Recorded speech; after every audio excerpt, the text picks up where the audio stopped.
Tere tulemast kuulama Pärnumaa podcasti 103. osa. Mina olen Regina Jaakson ja nagu ikka me salvestame Pärnu hoobis.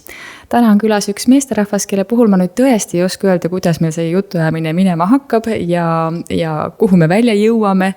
Aga ma olen päris kindel, et põnev saab see olema, nii et tere tulemast, aloha Tom. Aitäh, väga äge Regina, et sa mind siia kutsusid. Ja ma tõesti ei tea, kuhu me välja jõuame, rääkida on tõesti väga palju. No aga hakkame siis kusagilt minema. Viimati, kui me sinuga raadios rääkisime, siis kas ma mäletan õigesti, et sul on passis täitsa nimi Aloha Tom? Ja see on minu kodaniku nimi. Aga selle sa said, eks ju, see ei ole ju sünnipärane? See ei ole, see algas sellest tegelikult, et ma tegelesin siis siukse brändi või kaubamärgi ehitamisega, mille nimi on Aloha. Ja mingil hetkel ma tundsin, et nüüd on see koht, kus võiks selle lausa endale otsa ette tatoveerida.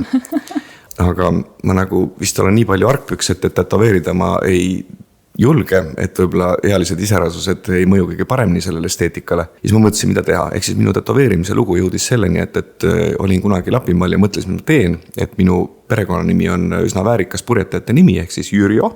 Aga kui sa nüüd hakkad mõtlema, et isegi neid häälikuid ja tähti ei ole enamus levinud maailma keeltes ja kui sinu elu on üsna rahvusvahelist laadi, siis see on nagu päris tõsine probleem. Ja siis ma mõtlesin, et aga kui vahetaks nime ja kuna ma sotsiaalmeedias olin nii või teisiti Aloha Tom olnud juba, ma ei tea, aasta 10 vähemasti, siis ma saatsin selle taotluse ära. Ja minu imestuseks, ma olen täiesti valmis, et seal tuleb raudselt mingi boksiring tuleb kohe, et miks ei saa ja miks ei ole võimalik, neid nüansse on ilmselt miljon. Aga tuli välja, et see läks läbi ja makske riigilõiv ja see saate kätte, nii et see oli imelihtne protsess ja ausutades on paljud inimesed ehitanud oma nimest brändi, aga et teha nagu brändist nimi ma isegi hetkel ei tea. Nii et ma ei tea, keegi võiks mulle mingi kuldmuna sellest anda, et selline turendustegu, et... No mul seda pädevust kahjuks ei ole, aga võib-olla keegi haarab sellest mõttes kinni nüüd. Võib-olla. Jah, munad on mul omal olemas, et ei pea keegi kuldseid andma mulle. Sa hoiatasid mind ette. Sa tegelikult hoiatasid mind. Aga hästi. Lähme siis edasi. Lähme edasi. Et kui sa ikkagi juba nii julgelt välja ütled, siis ilmselgelt on sul ka selline julgus enda tegemisi põhjendada, enda olemust ei pea nagu põhjendama, aga just nagu enda selliseid maailma tajumisi nägemisi ja ka seda, kus sa näed, et on võib-olla mingid miinuskohad, on ju. Et muidu inimene ei julge niimoodi valjuhäälselt välja teadada, eks ju. Aga hästi, hakkame siis jutulõnga veeretama sealt poolt, et sina ja Pärnu, et kuidas see alguse sai? Minu lugu Pärnuga algas 2009. 2005. aastal, kui me tegelikult Alohaga kuskilt otsast alustasime, siis ma toimetasin Pirital Hawaii Expressi surfiklubi, juhatasin ja me tegime seal kõvasti purjelavakoolitusi ja lohesurf tuli mürinal peale ja me tahtsime kangesti hakata siis lohesurfis mingit positsioone võtma, aga Pirita rannavalve tollaegne koos kohaliku linnaosavalitsusega arvas, et lohesurf on kohutavalt ohtlik ja isegi kaalus terastrosside üles paigutamist, et lohed üles ei saaks tõusta. Ja selle tulemusena me hakkasime otsima uut väljundit ja käisin isegi erinevates omavalitsustes mööda Eestit ringi ja väga äge, ma ei tea, tööõnnetus, mis iganes, et Pärnu linnavalitsuse tolleaegsed ametnikud said sabast kinni, et siukene tüüp liigub ringi selle hullu mõttega ja siis põhimõtteliselt nad suutsid mind siia Pärnusse maha tuua.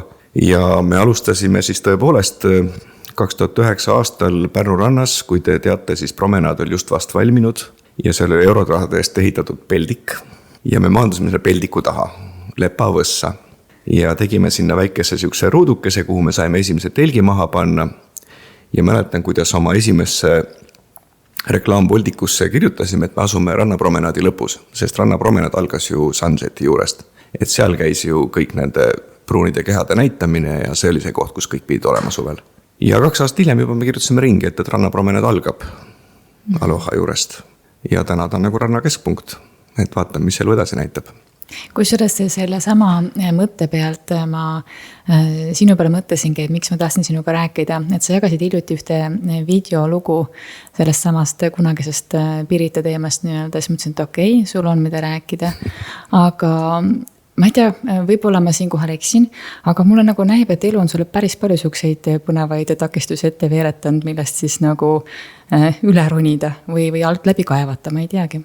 No see on nagu suhtumise küsimus, et kas sa näed, et see on mingisugune takistus või tõrge või tegelikult on ju see arengu koht ja see sunnib jälle mugavustsoonist välja, et ega ma ei saa öelda, et see väga mõnus tunne on, kui sul mingil hetkel on nagu sein ees ja sa pead nagu lõpetama selle, mis sa teed. Et sa pead hakkama jälle midagi uut üles ehitama.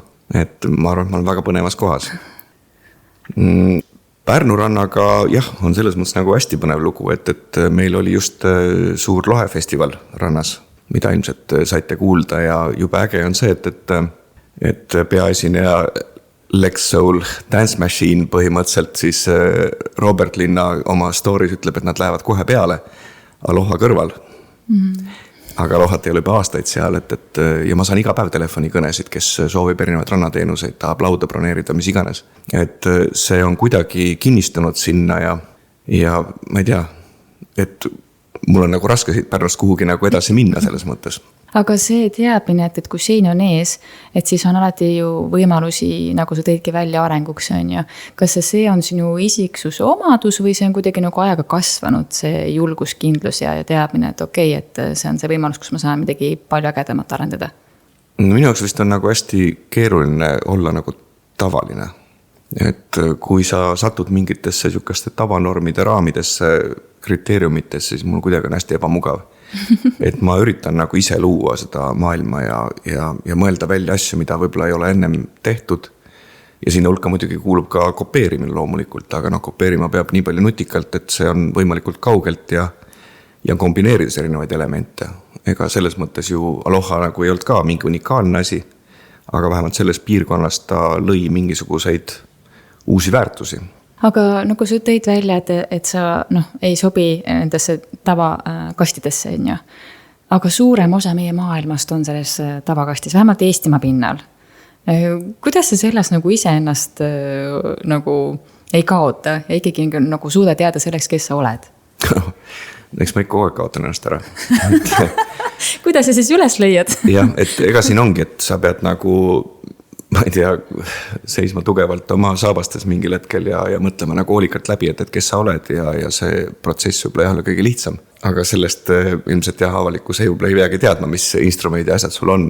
Aga laiskus näiteks, ma olen tihtipeale, ma ei tea, Fred Jüssi tuli oma selle mõllutamisega siin kunagi, et mul on see hästi tuttav teema, et mina olen seda defineerinud tihtipeale see, et see on laiskus. Ja laiskus ei ole mingi asi, mida peaks nagu häbenema, et laiskus on edasi viiv jõud. Ja kui sa tahad olla laisk, siis sa pead olema nagu hästi innovatiivne. Et kui sa ei ole innovatiivne, siis sa, aga pead käima tööl iga päev. Ja pead tegema tööd, mida keegi teine ütleb sulle. Et kui sa tahad sellest mustrist välja murda, siis sa pead kuidagi olema, ma ei tea, innovatiivne, kreatiivne, loov. Ja nii ma üritan nagu toimetada, et kui kuidagi läheb keeruks, siis järelikult on vaja midagi nagu uut välja mõelda. Minu jaoks sai sõna laiskus hoopis teise tähenduse hetkel. Sest laiskus on ikkagi nagu see, kus nagu, aga laiskus ja selle tulemusel luua endale elu, mis võimaldab laiskust. Vot see on juba nagu next level. No aga me ju oleme ausa, et me tegelikult, ma ei tea, mina tahaks nagu surfata oma elus, oma jagu, et see ju tuleb millegi arvelt, kui sa käid tööl, siis see on keeruline. Tahaks võib-olla mõne raamatu läbi lugeda, tahaks reisida, et see kõik on ju tegelikult seotud selle sama mõllutamise asjaga, et kui sa ei suuda oma aju panna paremini tööle keskmisest, siis sorry, on elus palju vähem võimalusi. Võib-olla kõik ei vajagi seda, ma arvan. Ilmselt ei vaja, võib-olla mõne jaoks ongi hästi oluline see 8-5, et tal on nagu see kindel rütm nii-öelda. Ja kusjuures see on see, mida ma kohutavalt nagu hindan, et ma alati vaatan imestusega ja mõtlen, et oleks mul rohkem seda, et siis mul võib-olla oleks ka elu rahulikum. Aga surfamine, kuidas sa selleni jõudsid? Kui kaua see on juba sind saatnud?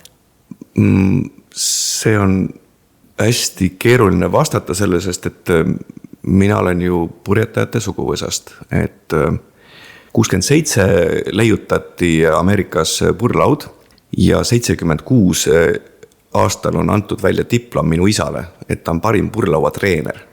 Et mitte võistleja ega sõitja, vaid treener, mis on minu jaoks nagu sihukene väga kiiksuga asi. et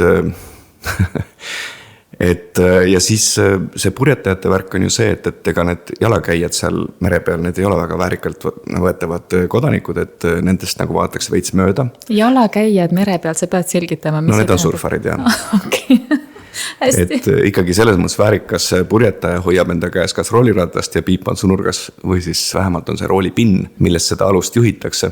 Aga kõik need jalakäijad jah on selles mõttes siuksed natuke nagu ignoritavad. Ja sellepärast nagu purjetajate jaoks võib-olla see surf on siuke kuidagi nagu seal kuskil taustal ka, ei tunnistata. Aga mina panin tippspordi maha purjetamise näol ja siis mingil hetkel see purjetamise ja merearmastus ilmselt tuli läbi surfi tagasi. Ja leidsin, et see on äärmiselt terapeutiline just seda tüüpi inimestele, kes on veits loovamad, veits, ma ei tea, intellektuaalsemad, ei taha kuidagi siin arrogantselt mõjuda. Aga hästi palju siukseid loovinimesi on tegelikult, kes siis harrastavad surfi ja siis laevad oma akusid ja patareisid. Ja nii ka mina tegelikult jõudsin surfi juurde, aga pigem oli see hobi või harrastus ja mida ma nagu pigem ei afišeerinud kuidagi. Ja mis hetkest sai siis sellest õpetamine ja teadmiste edasi jagamine? Ja siis juhtus veel mingid paar siukest tööõnnetust ja umbes siukene 2004 äkki, kus ma tegelikult reisisin päris palju, ma tegin pilte, ma kirjutasin reisikirju ja just vaatasin ka järgi, et 2000 alguses tekkis selline toode nagu blogi. Aga mina ei teadnud, et blogi on olemas. Eks ma tegelikult oma idee poolest tahtsin blogi kirjutada ja panna sinna pilte ja nagu jagada oma mingit elukogemust. Ja ma tegin selleks domeeni, ehk siis veebilehe aloha.ee. Suht randoomselt sattus mulle ette see veebi nii-öelda või domeen. Ja mõtlesin, ma siis hakkan sinna laadima neid asju. Seal ilmus ka mõni surfipilt. Minu üllatuseks hakkasid siis üle maailma erinevad surfisaidid siis nagu linkima, et vaadake, et see on mingi surfisait. Ja sealt tegelikult oli jälle üks tööõnnetus, kus siis tegelikult suhtlesin Hawaii Expressi omanikega, kellel oli ka majas seal väikene probleem ja nad pakkusid mulle, et kas ma saaksin minna nii-öelda juhatama nende tillukest surfirakukest.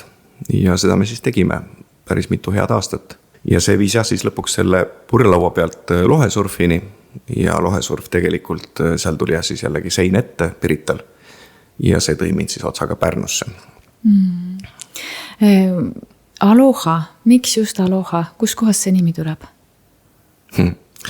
No see on jälle Viktoriini küsimus, et küsime seda ise tihti peale, et lapsed otsiksid ja uuriksid ja internet annab vastus, et ta on tegelikult siukene havaikeelne tervitus, mis on siis läinud üle maailma liikvele ja me leidsime, et Eestis on ta nii-öelda alakasutatud, et siis me tegime selle brändiks tol hetkel ja tundub, et see on nagu päris äge sõit olnud selle brändi najal.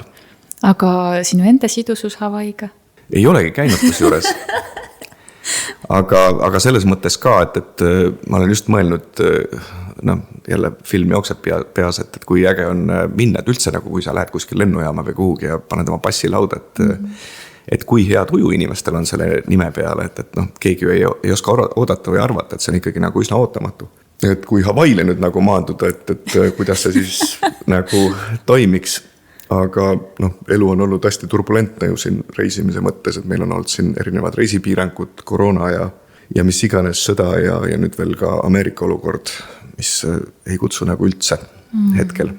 Sa oled hästi huvitavalt välja toonud, et siin paar tööõnnetust, et kui keegi ütleb tööõnnetus, siis reeglina me nagu mõtleme mingit väga suurt rasket füüsilist traumat, et aga ilmselgelt sinu jutus on sellel mingi muu tähendus, et jaga natuke tausta. Jah, et tõepoolest aitäh, et juhtsid tähelepanu sellele, et tööõnnetus ei ole tegelikult kuigi meeldiv asi. Mina olen tihti peale kasutanud tööõnnetust, et see on minu arust see hetk, kus sa saadki aru, et sa leidsid üles selle tupiktee, et kust tuleb siis nii-öelda, ma ei tea, teha kas kannapööre või midagi nagu hakata teistmoodi tegema, et mina defineerin tihti peale oma elu läbi tööõnnetuste, et kus midagi on juhtunud ja siis sa oled leidnud, et nüüd on mingi impulss, et sa pead midagi teistmoodi tegema, olema jällegi kreatiivsem, olema jällegi avatum ja vaatama ringi hoolikalt, et ära turema. Jube lihtne on öelda, et ole nagu avatum, Kuidas seda nagu siis teha tõesti niimoodi, et ma nüüd olengi avatum, et on sul selleks mingid tehnikad või lihtsalt nagu lubad endal olla nii nagu oled või kuidas see nagu praktiliselt välja näeb? oh jumal, kui hea küsimus, aga ma hakkan hästi kaugelt jälle peale võib-olla, et meil oli mõned päevad tagasi oli turismisektoris oli niisugune kaasamisüritus, kus ma siis sain öelda avasõnad ja mõtlesin ka, et mismoodi ma üllatan seda seltskonda, et turismist on ju räägitud ja kõik ju ootavad midagi ja ma rääkisin armastusest. Ja jõudsin selleni läbi selle probleemi, et tihtipeale ju meie turismiorganisatsiooni süüdistamine ei ole võib-olla õige sõna, aga inkrimineeritakse sellepärast, et ta teenib nii-öelda suuremate turuosaliste nagu huve ja mõnes mõttes on see õigus, aga mina näiteks olen nüüd saba ja karvadega Pärnu turismi arendamises sees, et ma olen Destination Pärnu asutajaliige ja täna ma olen selles mõttes nagu täiesti markantne või erakordne, et mul ei ole täna isegi Pärnus ühtegi ettevõtet, mis siin tegutseks. Et miks ma peaks olema, ma ei saa sellest ühtegi senti tasu, see on täiesti vabatahtlik töö ja ma rääkisin armastusest, et see tegelikult on armastus iseenda vastu, see on armastus kõigi nende inimeste vastu, kellega me koos seda asja teeme, see on armastus Pärnaka vastu, sest see peaks aitama meie elu edasi siin kuidagi viia. Ja see on armastus Pärnu külaliste vastu, et sa pead päriselt armastama neid inimesi, kes siia tulevad ja oma valikutes hindavad seda tööd, mida sa teed. Nii et ma ei tea, kas ma nüüd läksin väga lappesse oma teema arendusega, aga ma arvan, et see armastus on hästi oluline. Et julged nagu olla armastuses ja läbi sellega siis see avatus nii-öelda ja see nagu võimaluste nägemine ka nagu on avatud nii-öelda piltlikult öeldes. No ja turismist on hästi palju, sa just rääkisid siin ka ühe väga toreda külalisega, Kati Ruubereni, kes rääkis külalislahkusest. Ehk siis tegelikult see on sama jutt, et turismisektoris nimetatakse armastust külalislahkuseks. Ja see on asi, millele me peame kõvasti fookust panema, see ei ole iseenesest mõistetav, et eriti kui sa mõtled turismi kontekst, et sa ju Pärnakana tead, et tegelikult on suvel nagu päris tülikas, et turist ju pargib oma auto sellesse kohta, kus sa oled harjunud ja ta võtab sult restoranis koha ära ja siis ta trügib seal kuskil poe sabas. Liiklus on häiritud, et ta on nagu üsna ebameeldiv asi, et tegelikult me peame ikkagi seda Pärnakat õpetama, et see turist on jube tore, et ta siin käib. Ja väga hea need paralleele tuua tihtipeale kuskilt siis mujalt maailmast ja minul on väga hea neid Lapimaa paralleele kogu aeg tuua, et seal on nagu seda kohalikku seltskonda oluliselt vähem ja nad saavad nii selgelt aru, et kui oluline see turist on, et kui seal turist ei käiks ja raha ei tooks, siis selle piirkonna majandus oleks hoopis teises kohas. Et selle tillukese küla majandusnäitajad on võrreldavad Helsingi kesklinnaga. Ja see on kõik sellepärast, et turismi juhitakse hästi nutikalt. Huvitava asjana teid välja, et see ühiskond on isegi natuke nagu suletum kui meie, aga nad suudavad ennast selleks hetkeks, nad saavad aru, mis see point on, miks see oluline on nii-öelda? Jah, et siin ka, et ma ei tea nüüd, kas see on eetrikõlbulik või mitte, ma vahest räägin koera filosoofiast, et ma ei tea, oled sa koera inimene? Ja mul on see 2 koera. No võt, siis saad väga hästi aru sellest, et koeral on ju see, et asju saab närida, neid saab süüa, mis on nagu parim omadus üle asjal. Kui selle peal saab äkki magada, siis see on ka päris okei asi. Ja siis võib-olla saab mängida, aga kui midagi muud ei saa, siis saab äkki käppa tõsta sinna peale. Nii. Aga kui käppa ka ei saa tõsta, siis on täiesti mõttetu asi. Ja me tihtipeale hindame sellise koera loogika järgi erinevaid asju ja see on nagu selline takistus. Et näiteks meil on selline juveel siin tegelikult nagu Pärnu lennuväli ja 99% tegelikult nagu Pärnakast ei saa aru, et kui nagu äge asi see on. Ja see ei ole üldse mitte sellepärast, et me kuhugi siit hirmsasti nagu lennata tahaksime, et selleks on Tallinn ja Riia väga suurepärane. Või nad võiks olla paremad loomulikult. Aga et see on selleks, et inimene saaks kohale, et turist saaks siia tulla meile raha tooma. Ja siis kui kuskil tuleb jälle mingisugune analüüs, et kui kasumlik on Pärnu lennuväli, et mis see ärimudel on või võtame siis, ma ei tea, kas või me siis multihalli või mingisugused turismiobjektid või taristu, et kui kasumlik on, et kui me peame hakkama peale maksma, siis ma tahaks nagu küsida inimese käest, et kas sa mõtled ka nii näiteks oma külmkapi puhul kodus, et mis on ärimudel? Et kui palju see külmkapp sulle sisse toob, tegelikult ei too, et pigem on see, et ta on ikkagi mingisugune kulukoht, aga ta võimaldab mingeid asju ja see on nagu selline võib-olla kõrgem pilotaaž. Ja mujal maailmas käies sa näed seda, et Lapimaal ka, et seal, kus on see konkreetne tillukene lennuväli, sealt tuleb üle 40 lennupäevasa maha. Päevas. Tippuajal tuleb üle 40 lennu. Ja selles külas, tegelikult isegi mitte külas, vaid terves selles maakonnas sisuliselt elab 7000 inimest. Ehk siis põhimõtteliselt, kui sa nüüd nagu väikse kalkulatsiooni teed, siis statistiliselt tohiks ühtegi lennuvälja eksisteerida. Sinne tohiks isegi maanteed minna. Et see on nii absurdne või võta mingi Kituse mingi kuurort, et kui seal Turbaniga vend tuleb lennujaama lähedal, et ta võidakse veekahuriga pikali lasta. Et on oht pigem. Et seda ei ole kindlasti vaja kohalikule, vaid seda on vaja selleks, et kohalik elu läheks edasi.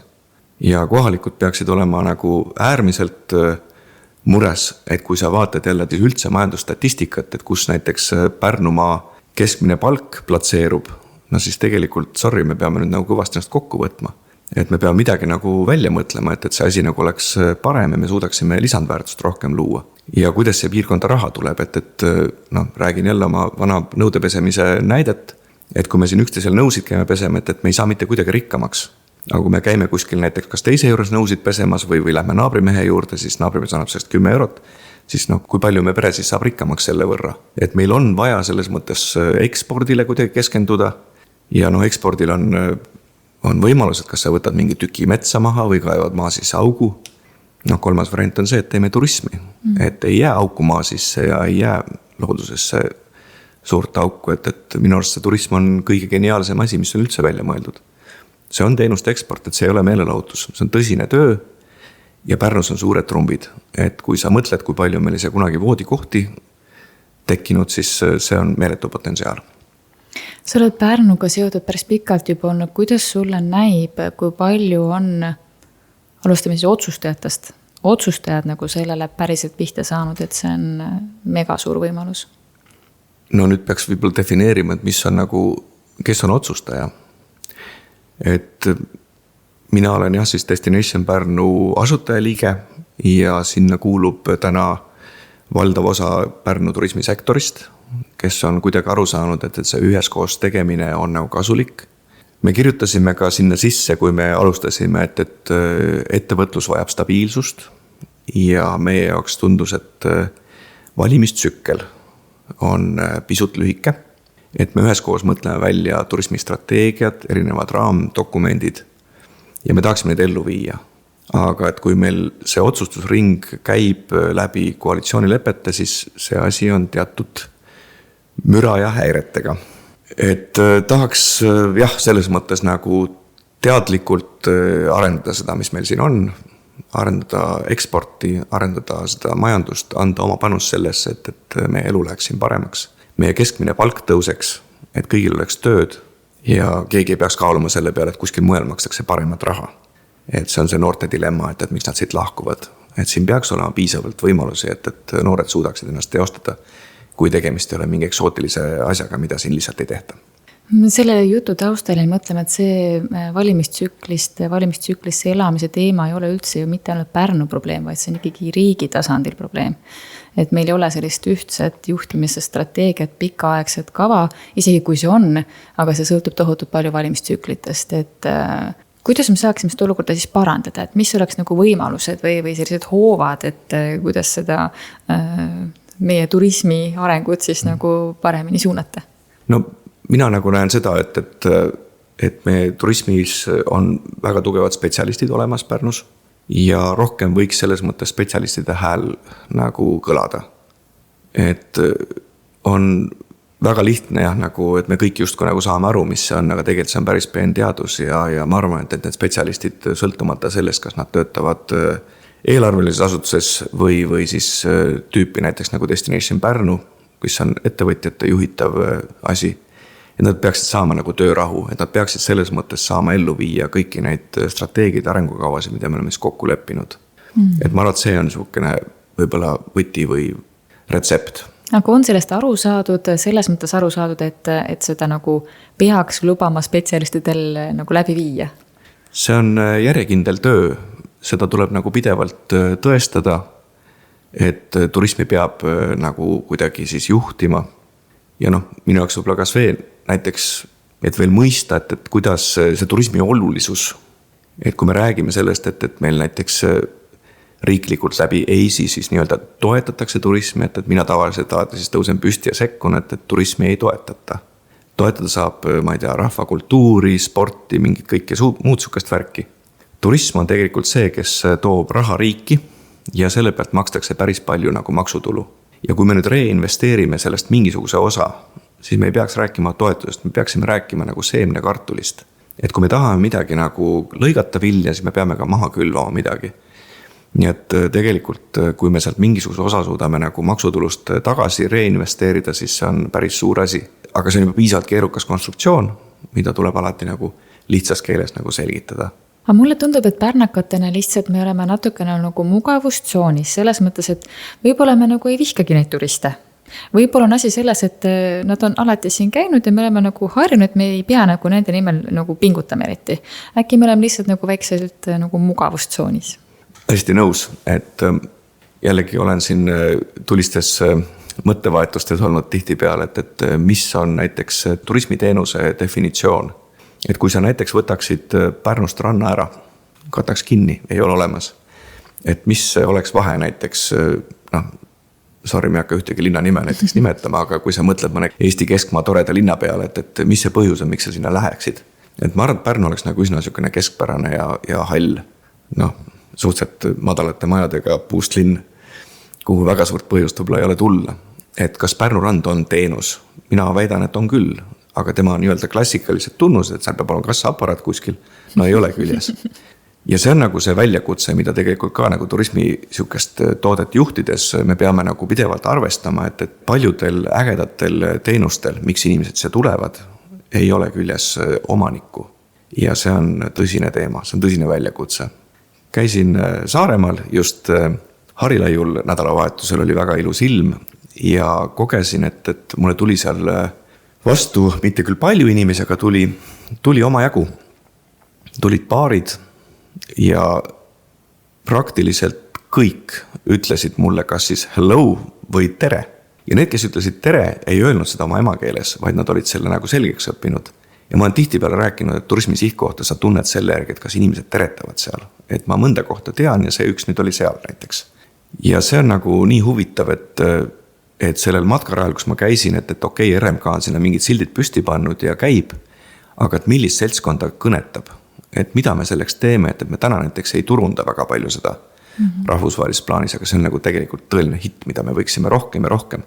Et jällegi teadlik turismi arendamine, et kui me defineerime, keda me tahame siia saada, mis tüüpi inimest. Eelmisel nädalal mu käis külas üks endine töötaja, kes elab Austrias täna ja ta armastab väga Pärnut. Aga ta armastab ka teisi erinevaid linnu siin. Ta ütles, et vaata kui tore, et Haapsalus on Itaalia päevad, et seal räägitakse heast veinist ja kultuursest söömisest ja siis Saaremaal tulevad ooperipäevad. Oota, aga meil on siin grillfest. Hansapäevad ka. No ta nimetas grillfesti, et mul on nagu jube keeruline praegu sinna oma kohta leida. Et võibolla see ka, et ta ikkagi oli Pärnus selles mõttes ja leidis need päevad üles, ma loodan. Aga et see identiteet ja mida me sinna ümber nagu loome, et me teadlikult peaksime neid asju arendama ja valima, mis ei olegi esimese hooga kõik kasumlikumad, aga me valime endale seda klientuuri, kellest me tegelikult päriselt peame lugu. Jällegi me oleme siin defineerinud omal, et me tänased sihtturud on suuresti kas Läti või siis Soome ja... Miks just need sihtturud? No ma arvan, et see on nii obvioosne, et kui sa nüüd mõtled, et kuidas siia tulla saab, et lennuk täna ei lenda, rööpaid maas ei ole, et meil on 2 suunast maante, et üks neist on Läti ja teine on nagu Soome, et ega nagu väga kaugemale vaadata ei olegi võimalik. Aga tohutult palju on tänapäeval ka vanemaealisi ja nooremaid peresid, kes karavanidega liiguvad.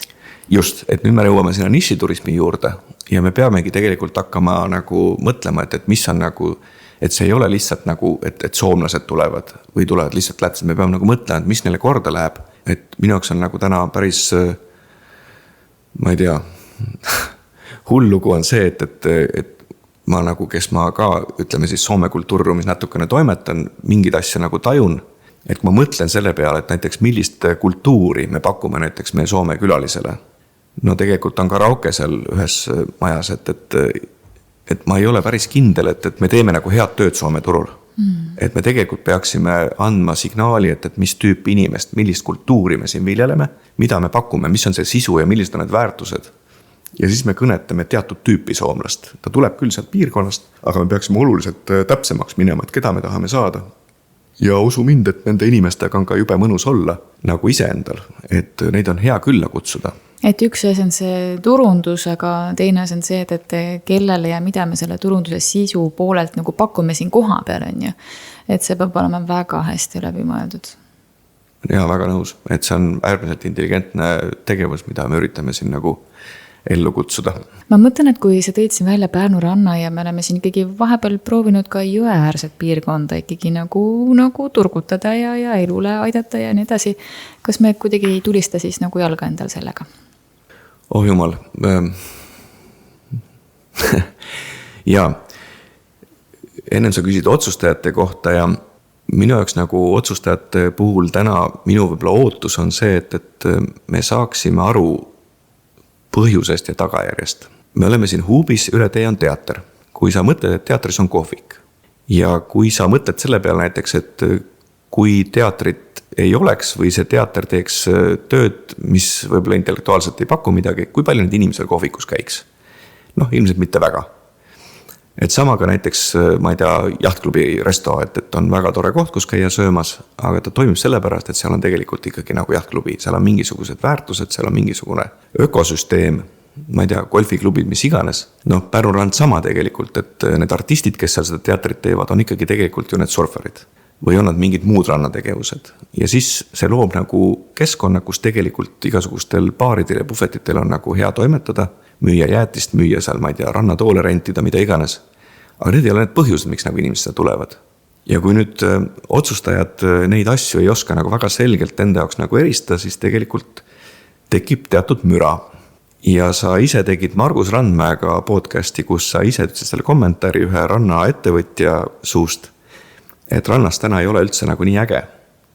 Et kõik ju käivad jõe ääres. No jah, ma nüüd mõtlesin, et see kuidagi kopeerib minu trajektoori, kuidas ma seal liikunud Pärnus olen, et ma olen täna kõik oma asjad kinni pannud. Aga jah, võib-olla see eneseteostuse pool on jah see, et mulle tundus, et see jõe äär on nagu kuidagi nii väärindamata. Ja see oli see lugu, kuidas mina sinna sattusin. Ehk siis tol hetkel, kui ma kõige esimesena sinna jõudsin, siis seal vahetas keegi lugupeetud ettevõtja õliautodel, vahetas rattaid, kummiremont, taarapunkt ja see kontingent, kes siis selle taarapunkti ja kell 10 hommikul avatava ostukeskuse viinapoega selles tsirkulatsioonis oli. Et see oli see seltskond, kellega ma hakkasin siis alguses seal neid asju ajama. Ja siis ma tegin ka oma esimese teenuse, kui sa mäletad. Meil oli ju iga päev oli probleem, et see pudel, mis siis seal tühjaks joodi kell 10 avatud viinapoest, et seda lihtsalt ei jäetud muru peal lebama, et ma selle üles saaks korjata, vaid see oli puruks ka igaks juhuks. Oi. Et me korjasime klaasikilde ja siis mina mõtlesin, et see asi peab kuidagi muutuma. Ja ma tellisin oma siis head koostööpartnerid sinna, üks, kes siis nõrkvoolutöid tegi ja teine, kes siis nii-öelda veetorusid tõmbas. Me panime sprinklerid sinna üles ja ühendasime need liikumisanduritega. Ehk siis see aeg, kui meid ennast seal ei olnud nii-öelda öösel, kui see kõik see möll seal käis, seal lihtsalt olid veesprinklerid, mis läksid tööle liikumisandurite peale. Ma seda ei teadnud isegi. No võt. Ja see on tegelikult see võti, kuidas me saime ju korra majja, et sinna tekkis sükene mõnus oaas. Muru kasvas väga hästi, sest et neid üritajaid oli ju alguses ikkagi korduvalt. Ja ma ei pidanud ühte klaasikildu enam pärast üles korjama. Meil oli täielik puhtus ja kord majas. Ja sealt tegelikult läks ju lahti, et sinna tulid ju kõik ettevõtjad järjest riburada pidi ja täna on ta üks ihaldusväärsemaid ettevõtluspiirkondi Pärnus. Küsin uuesti, kas me teisipidi nagu ei tulista jalga endale sellega, kui me nagu teist piirkonda ka sama hästi nagu siis utsitame? Ei, ma arvan, et ei, et igas piirkonnas peab olema see põhjus, et see ei saa kuidagi hägustuda, et see põhjus tagajärg peab olema väga selge, et kes teeb seda teatrit seal ja kus kohas on siis see kassaaparat, kes siis seda raha kasseerib, et kui need asjad lähevad sassi, siis tekibki tulemus, kus meil on konkurss, kus ei ole võitjaid. Me ei saa nagu ära unustada, et meil on mingid tüübid, kes teevad asju teistmoodi ja mõtlen alati nagu Mark Soosaare peale, kes on nii palju ägedaid asju, nii mõnigi neist on nagu, ilmselt Pärnuks liiga hullumeelne. Aga see ongi juba selle kogukonna teema, et kuidas me siis suudame teda nagu toetada ja üles korjata, et selge see Kunstisadama idee, mis siin jõeres oli, et täiesti geniaalne, aga ülikeeruline teostada. Ja sellepärast ilmselt peakski tulema mingisugune teist tüüp ettevõtja sinna selja taha appi, kes ütleb, et aga proovime nii. Minul näiteks on olemas üks väga hea sõber, kes on Saksamaal käinud raudteekoolis ja ma olen läbi elu tegelikult igasugused naljakaid skeeme talle joonistanud, kuule, ma tahaks seda teha. Siis ta alguses ütleb, et ei, nii seda küll teha ei saa. Et see ei ole võimalik. Ja siis ta tuleb mingi nädala pärast tagasi, kuule, ma tegin natuke ringi seda skeemi, et seda saaks nii teha. Ja niimoodi on sündinud siia Pärnusse päris mitu ägedat asja. Et see tugivõrgustik peab olema, et kui sa oled piisavalt hull, siis sa üksi ei eksisteeri, et sa pead nagu leidma endale mingit tüüpi mõttekaaslasi ja natukene erinevat tüüpi isiksusi, kes oskavad siis lahendada sinu nagu ellu kutsutud probleeme. Aga no, kuna sa oled see inimene, kellest sa praegu räägid, eks ju, et kui lihtne seda tugivõrgustikku siis leida on. Et vahetevahel on see, et kui keegi on ikkagi väga julgelt eristuv enda ideede ja mõtete ja teadmistega, siis nagu võib-olla ei pruugi väga kerge olla seda mõtlejaskonda kaasata, et kuidas sinu puhul olnud on? Ma olen selle küsimus, peaks kõige teiseks vist küsima, et mul kuidagi on õnne olnud, et minu elus on olnud nii palju ägedaid inimesi, kes on tulnud mingil hetkel kuskilt appi ja isegi mõtlen selle tänuvõla peale, et kuidas seda oma eluajal nagu kompenseerida, et üles näidata oma tänulikkust ja armastust nende inimeste vastu. No aga sa juba tõid selle asja välja võrdlemisi lõpusõnades. Kui inimene on tänulik ja armastab iseennast end ümbritsevad, siis ta ongi avatud. Ja siis tal kuidagi nagu tulevadki need võimalused lihtsamini kättest. Vaata, kui inimene on torssis kogu aeg, ei näe, et selle pilve taga kusagil on päike, on ju. Et siis on väga raske ka midagi muud näha, seda vikerkaart, sealt ta näeb ainult seda halli massi seal taevas, on ju. Aga kui inimene on nagu avatud, olles armastuse sagedusel nii-öelda, on ju, et siis ta näeb, et okei, see halli taustal, see vikerkaar või see roheline puu paistab niivõrd hästi välja, on ju. Et see on hästi suur mentaliteet või nagu mõttemuster, mis nagu elus inimest saadab, mul nagu näib. Ma ei oska sulle kuidagi vastu vaielda. Minu arust olen nõus, kirjutan alla. Aga vaatame korraks kõige ideaalsemale Pärnumaale, Pärnule otsa, ütleme 10 aasta pärast. Milline see on?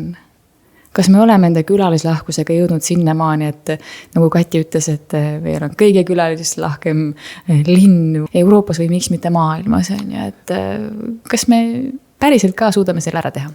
No võt, Kati võttis nüüd nagu väga suure nagu pähklipureda, et see on tegelikult väga suur töö ja seda ei suuda. No Kati ilmselt on selles kontekstis just siukene hull, kes nüüd võttis midagi väga suurt ette. Ja juba toimetab nii palju, nagu ma olen kuulnud? Ja, ta toimetab, aga selles mõttes, et me nüüd kõik peaksime tegelikult Katit toetama. Et upitama seda ideed, et see lendaks edasi. Ja see on üks eeldus, mis aitaks meil seda Pärnumaad tõesti nagu arendada suureks ja võimsaks ja üks tavalise pärnaka jaoks see võiks väljendada selles, et meie naabrimees on rikkam, meie ettevõtetel läheb paremini, meie keskmine palk tõuseb, et Pärnu oleks nagu kuidagi mitte sabassörkija Eesti kontekstis, vaid Pärnu oleks mõõdetav mitte ainult Eesti kontekstis, vaid Skandinaavia ja nagu sellises Euroopa kontekstis. Meil on tegelikult väga palju anda, aga me peame nagu palju raamatuid lugema, me peame palju koolis käima ja palju reisima, et aru saada, et mis see päris väärtus on, mida meil siin on. Ja seda ressurssi ei ole vähe, seda on palju. Üks ressurss on inimesed, et kuidas neid õpetada siis külalislahkeks ja tundma rõõmu sellest, mis meil on ja jagama seda ja nautima. 10 aasta pärast ma arvan küll, et Pärnu on äge sihtkoht. Kui meil asju tuksi ei keerata, siis meil ilmselt on olemas ühendused, et siia on võimalik tulla mingit tüüpi lennumasinaga. Ma arvan, et 10 aasta pärast ka lendamine on kohutavalt palju teistmoodi kui täna. Meil on rööbastransport ja jällegi, et rööbastranspordi peal on nii palju põnevaid teenuseid, mida ütleme lihtne inimene võib-olla ei tajugi. Et alati mõeldakse, et kuhu ma siis selle rongiga jälle saan, on ju. No vastupidi, et selle rongiga peab siia saama, et täna on hästi palju Euroopas inimesi, kes ei tahagi lennata. Sest see ei ole keskkonnale hea kasulik ja rööbastransport on eelistatud. Et see toob täiesti uut teist tüüpi inimesed, kes päriselt tahaksid vaadata, kuidas, ma ei tea, linnud pesitsevad ja hülged seal kuskil toimetavad ja kalad ujuvad vees. Ja see ei jäta ühtegi auku ega mingisugust plekki siia. Et ma arvan, et Pärnul on nagu väga suured võimalused selles kontekstis. No igatahes püüdled pihku ja loodetame, ma ei taha öelda, et loodame, et midagi tukse kerata, vaid loodame, et kõik need sihid, mis on seatud, et need siis ka realiseeritakse. No paneme seljad kokku, et me peame koos seda tegema, ega siin üksikult üritades midagi ei saavuta. See on väga ilus mõte, mille pealt kokku võtta, nii et täna siis võtame selle mõttega kokku, et seljad kokku ja saavutame ühiselt need eesmärgid. Aitäh, Regina! Aitäh!